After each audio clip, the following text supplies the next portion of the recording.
So to replace the wiper blades on this vehicle, you actually have to put the wiper arms in service mode. So you grab it and snap it up. That's totally normal. It's meant to do that. And now you can lift the wiper arm itself.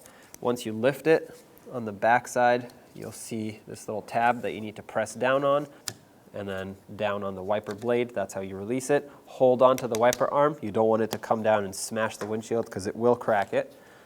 Take your new wiper blade, line it up with the hook, and once it's lined up, pull it up, and that'll snap it in place. And don't forget to remove this protection cover here for the actual blade, otherwise it won't be wiping anything.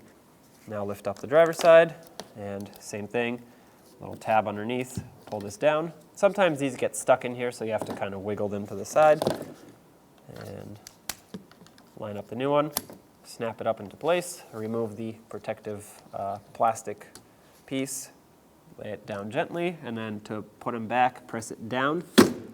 Now they're in regular service mode.